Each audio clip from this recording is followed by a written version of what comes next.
नमस्कार, आप देख रहे हैं हिम स्टार। आपका बहुत बहुत स्वागत है। हिम स्टार हिमाचल प्रदेश का आपका अपना चैनल। आइए शुरू करते हैं हिमाचल से जुड़ी कुछ मुख्य खबरें।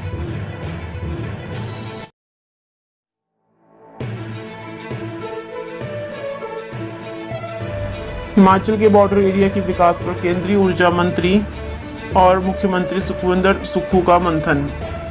केंद्रीय ऊर्जा मंत्री आर.के. सिंह और मुख्यमंत्री सुखविंदर सुक्खू ने सेना और भारत तिब्बत सीमा पुलिस की 17वीं आईटीबीपी बटालियन के वरिष्ठ अधिकारियों के साथ रिकांगपिओ में बैठक की अध्यक्षता की। इस अवसर पर सेना और आईटीबीपी के अधिकारियों ने केंद्रीय मंत्री एवं मुख्यमंत्री को उत्तरी सीमावर्ती क्षेत्रों से संबंधित प्रस्तुति दी। उपायुक्त किन्नौर तोरुल एस रवीश ने जिला किन्नौर और लाहौल स्पीति में सरकार द्वारा चलाए जा रहे वाइब्रेंट विलेज कार्यक्रम पर विस्तृत प्रस्तुति दी। उन्होंने दोनों जिलों में विभिन्न अवसरों और चुनौतियों से भी अवगत करवाया। बैठक में राजस्व मंत्री जगत सिंह नेगी, मुख्यमंत्री के प्रधान सलाहकार राम सुभग सिंह, मुख्यमंत्री के राजनीतिक सलाहकार सुनील शर्मा, सेना और आईटीबीपी और जिला प्रशासन के वरिष्ठ अधिकारी भी उपस्थित थे। केंद्रीय ऊर्जा मंत्री और मुख्यमंत्री ने 450 मेगावाट की शांगटांग कड़चम हाइड्रो विद्युत परियोजना में चल रहे विकास कार्यों की समीक्षा की। इसके पश्चात स्थानीय ग्राम पंचायतों के प्रतिनिधियों ने कल्पा विश्राम गृह में केंद्रीय मंत्री और मुख्यमंत्री का गर्मजोशी से स्वागत किया।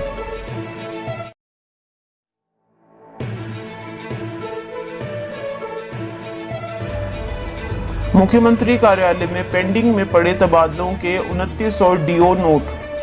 मुख्यमंत्री और मंत्री के कार्यालय में डीओ नोट की पेंडेंसी 2900 हो गई है। सामान्य तबादलों पर रोक के बावजूद कई विधायक और पार्टी नेताओं की ओर से कर्मचारियों को तबादलों के लिए डीओ नोट जारी हो रही है। स्वास्थ्य कर्मचारियों और शिक्षा विभाग के सबसे ज्यादा नोट कार्यालय में लंबित है। इनकी संख्या 1000 से ऊपर है। इसके अलावा स्वास्थ्य विभाग, लोक निर्माण विभाग, पंचायती राज विभाग, बिजली बोर्ड, सिंचाई एवं जन स्वास्थ्य विभाग के भी 1200 से ज्यादा डीओ नोट पेंडिंग है। कर्मचारी नेताओं को विश्वास में लेकर मनपसंद स्टेशन चाह रहे हैं। म्यूचुअल कराने के लिए भी सचिवालय में मारामारी है। ओएसडी, मुख्यमंत्री और प्रधान निजी सचिव के पास भी तबादलों के लिए आवेदन किए जा रहे हैं। तबादला करवाने का कारण पूर्व सरकार के कार्यकाल में कर्मचारियों व अधिकारियों को प्रताड़ित करना बताया जा रहा है। मुख्यमंत्री कार्यालय से विशेष परिस्थितियों और ठोस कारण में ही तबादला आदेश हो रहे हैं। प्रदेश सरकार ने सामान्य तबादलों पर रोक लगाई है, लेकिन प्रतिदिन दर्जनों कर्मचारी अपने तबादलों और एडजस्टमेंट को लेकर सचिवालय पहुंच रहे हैं। कई नेता भी मंत्रियों के पास जाकर कर्मचारियों की एडजस्टमेंट कराने के डीओ नोट जारी करने की मांग कर रहे हैं। इन कर्मचारियों को यह पता रहता है कि कौन कर्मचारी, शिक्षक व डॉक्टर सेवानिवृत्त हो रहा है। ऐसे में यह सीट खाली हो रही है।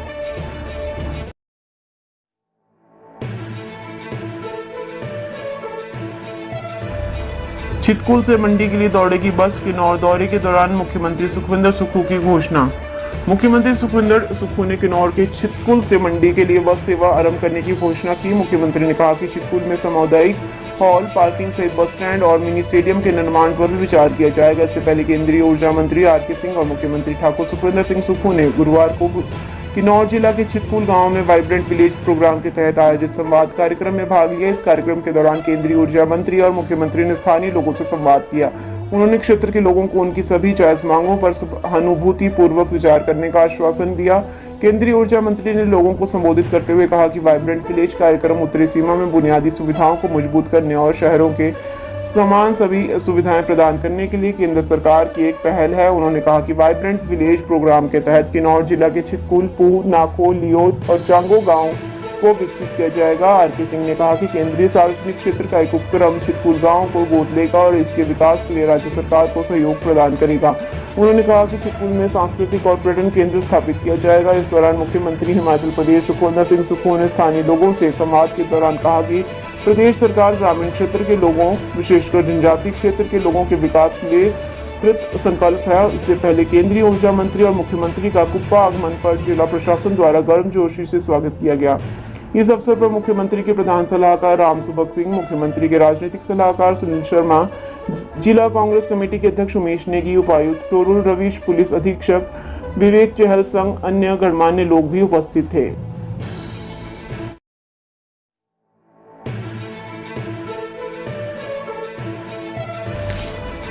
पानी बेचकर हिमाचल का कर्जा उतारने की तैयारी में सरकार, जाने पूरा मामला। कर्ज उठाने के बावजूद ओवरड्राफ्ट में फंसी हिमाचल प्रदेश सरकार अब पानी बेचकर कर्जा उतारने की तैयारी कर चुकी है। इसी कड़ी में बुधवार को मुख्य सचिव प्रबोध सक्सेना की अध्यक्षता में राज्य सचिवालय में एक उच्च स्तरीय बैठक हुई।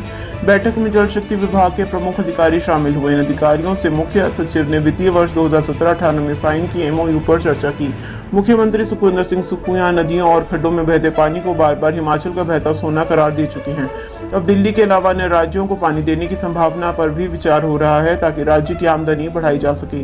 बिजली परियोजनाओं पर वाटर सेस लगाने के बाद पंजाब और हरियाणा के विरोध को झेल रही हिमाचल प्रदेश की सुक्खू सरकार ने इस मुद्दे पर ऊर्जा सचिव की अध्यक्षता में एक कमेटी बना ली है। इस कमेटी में बिजली प्रोजेक्टों को संचालित करने वाली कंपनियों से संवाद कर आगामी 15 दिन में अपनी रिपोर्ट देगी। वहीं अब इस संभावना पर भी काम शुरू हो गया है कि प्रदेश में नदियों, नालों, खड्डों आदि में बहते पानी को बाहरी राज्यों और उनके प्रतिष्ठानों को बेचकर प्रदेश की आमदनी बढ़ाई जा सके। इसी संबंध में दिल्ली सरकार के साथ राज्य सरकार के जल शक्ति महकमे की ओर से किए गए एमओयू पर मंत्रणा की गई। इस समझौता ज्ञापन की तरह भी अन्य राज्यों के साथ भी इस संभावना पर काम करने के बारे में चर्चा की गई जिससे कि राज्य की आमदनी बढ़ सके। यह उल्लेखनीय है कि हिमाचल प्रदेश पर इस वक्त करीब 80,000 करोड़ रुपए का कर्ज चढ़ चुका है। वर्तमान में सरकारी कोष खाली है और ओवरड्राफ्ट की स्थिति बनी हुई है।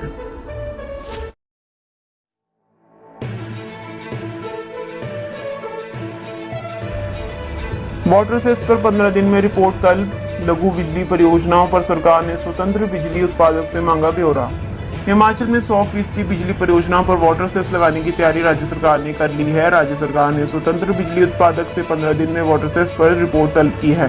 खासतौर पर यह रिपोर्ट लघु जल विद्युत परियोजना को लेकर मांगी गई है। 5 मेगावाट तक की क्षमता के बिजली प्रोजेक्ट वाटर सेस देंगे या नहीं, इस पर संशय बना हुआ है। खास बात यह है कि इन प्रोजेक्ट प्रबंधन ने वाटर सेस लगाने के बाद आय 50 से 100% तक कम होने की बात कही है। इस फैसले के बाद लघु जल विद्युत परियोजनाओं पर वाटर सेस के असर का खौफ साफ नजर आने लगा है। यही वजह है जो उन्होंने राज्य सरकार के साथ वार्तालाप शुरू कर दिया। राज्य सरकार ने हर कीमत पर वाटर सेस को प्रदेश की सभी बिजली परियोजनाओं पर लागू करने की बात कही है, जबकि 5 मेगावाट तक की उत्पादन क्षमता के प्रोजेक्ट पर वाटर सेस का असर आय के 100% तक पहुंचने की संभावना है।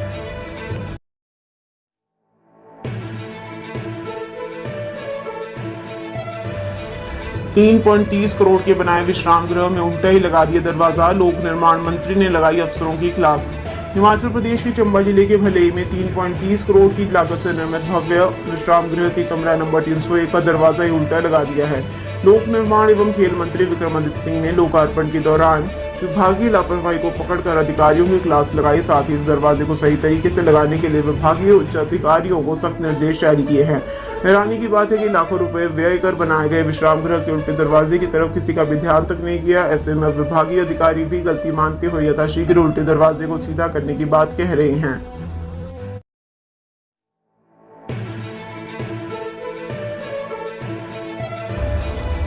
मॉल रोड पर टहलते अभिनेता रोहिताश्व को छोटे बच्चे ने आवाज लगाकर पूछा, कहाँ है अंगूरी भाभी। सुनिए तिवारी जी, कहाँ है अंगूरी भाभी। छोटे बच्चे की आवाज सुनकर मॉल रोड पर गेटी थिएटर के सामने टहल रहे अभिनेता रोहिताश्व गौड़ एकाएक ठिठक गए। रोहिताश्व पलटे और बच्चे को गोद में उठाकर दुलार किया। पंजाब के रहने वाले छोटे बच्चे ने इसके बाद एक एक कर भाभी जी घर पर है सीरियल के विभूति और अनीता भाभी सहित अन्य सभी पात्रों के नाम लेकर पूछताछ की। मॉल रोड पर घूम रहे लोग भी यह दृश्य देखने के लिए गेटी थिएटर के बाहर जुट गए। भाभी जी घर पर है टीवी सीरियल में मनमोहन तिवारी और तिवारी जी का किरदार निभाने वाले मशहूर अभिनेता रोहिताश्व गौड़ इन दिनों 68वीं ऑल इंडिया ड्रामा और डांस प्रतियोगिता के चलते शिमला पहुंचे हैं। ऑल इंडिया आर्टिस्ट एसोसिएशन के अध्यक्ष होने के चलते अभिनेता प्रतियोगिता खत्म होने तक यही रुकेंगे। उन्होंने बताया कि शिमला और यहाँ की वादियों से इनका गहरा संबंध है। इनके पिता दिवंगत सुदर्शन गौड़ नाभा हाउस और लोअर बाजार में रहते थे। आजकल पत्नी और एसोसिएशन की उपाध्यक्ष रेखा गौड़ के साथ 2 बेटियों के साथ भराड़ी स्थित मकान में रह रहे हैं। रोहिताश्व ने बताया कि उन्हें लक्कड़ बाजार के सीताराम एंड सन्स के छोले और कुलचे बचपन से पसंद है। इसका स्वाद मुंबई में भी याद करते हैं।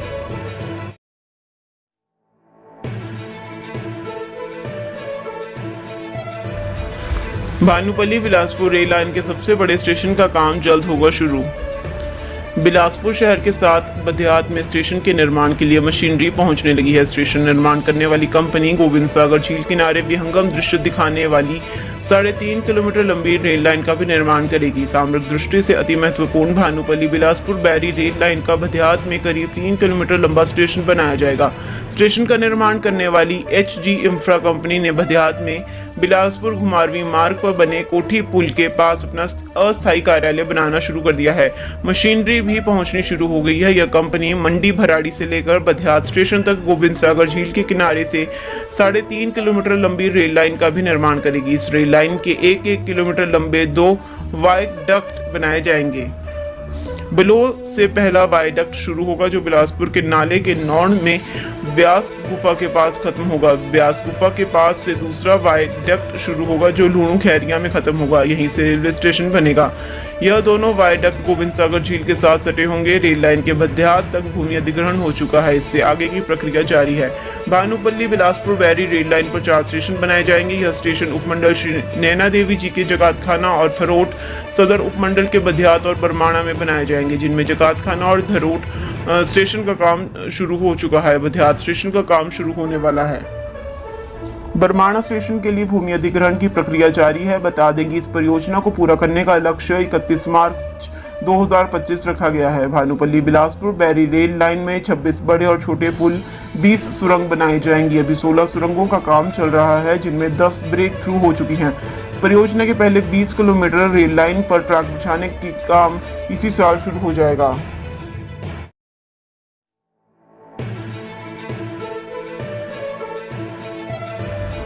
New India literacy programme. Himachal में निरक्षरों को ककहरा सिखाएगी सरकार, सर्वेक्षण शुरू। हिमाचल प्रदेश में निरक्षर लोगों को सरकार ककहरा सिखाएगी। राज्य में पूरी तरह निरक्षर लोगों की खोज के लिए केंद्र सरकार की न्यू इंडिया लिटरेसी प्रोग्राम के तहत एक सर्वेक्षण शुरू किया गया है। इस सर्वेक्षण को एक मोबाइल ऐप के माध्यम से किया जा रहा है। चयनित निरक्षरों को पढ़ाने के लिए वॉलंटियर्स की भी नियुक्ति की जाएगी। ऐप पर वॉलंटियर भी खुद को पंजीकृत करवा सकेंगे। प्रदेश में यह अभियान 2026-27 तक चलेगा। इस प्रोग्राम के 5 घटक मूलभूत साक्षरता और अंक ज्ञान, महत्वपूर्ण जीवन कौशल, व्यावसायिक कौशल विकास, बुनियादी शिक्षा और सतत शिक्षा है। इसके तहत सर्वेक्षणकर्ता मोबाइल ऐप पर घर घर जाकर लाभार्थियों की पहचान कर रहे हैं।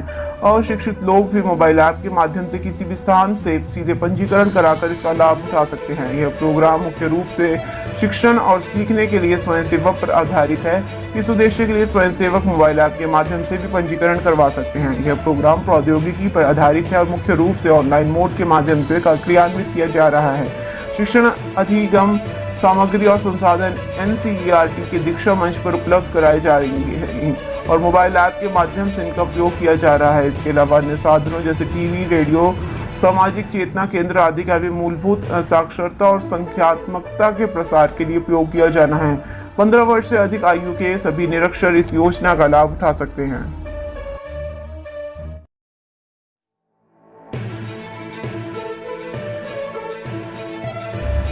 मैदानी क्षेत्रों में बड़ी गर्मी, वीकेंड पर रहेगी सैलानियों की भीड़। मैदानी राज्यों में गर्मी बढ़ने से इस वीकेंड पर शिमला में फिर सैलानियों की भारी भीड़ उमड़ने की संभावना है। दिल्ली, पंजाब, हरियाणा, उत्तर प्रदेश सहित अन्य मैदानी राज्यों में बीते सप्ताह के मुकाबले इस हफ्ते पारा अधिक चढ़ा है। तपिश से राहत पाने के लिए सैलानी पहाड़ों का रुख करने की तैयारी कर रहे हैं। वीकेंड के लिए शिमला के होटलों में कमरों की एडवांस बुकिंग में तेजी आई है। होटलों में इंक्वायरी भी बढ़ी है। बीते सप्ताह दिल्ली सहित अन्य मैदानी राज्यों में बारिश होने से पारे में गिरावट आई थी, लेकिन इस हफ्ते गर्मी फिर बढ़नी शुरू हो गई है। स्कूलों में इन दिनों छुट्टियां चल रही हैं, इसलिए बड़ी संख्या में सैलानी घूमने फिरने का कार्यक्रम बना रहे हैं। राजधानी शिमला के होटलों में वीकेंड के लिए 30 से 40% कमरों की एडवांस बुकिंग हो गई है। शहर के साथ लगते पर्यटन स्थल कुफरी, नारकंडा, छराबड़ा, मशोबरा, नालदेहरा में भी होटलों की एडवांस बुकिंग में तेजी आई है। होटल कारोबारियों को उम्मीद है कि इस वीकेंड पर 80 से 90% कमरे बुक रहेंगे। ट्रेवल एजेंट्स एसोसिएशन शिमला के महासचिव मनु सूद ने बताया कि वीकेंड पर शिमला में सैलानियों की भीड़ बढ़ने की उम्मीद है। हिमाचल की हर खबर पाने के लिए हिम स्टार से जुड़ें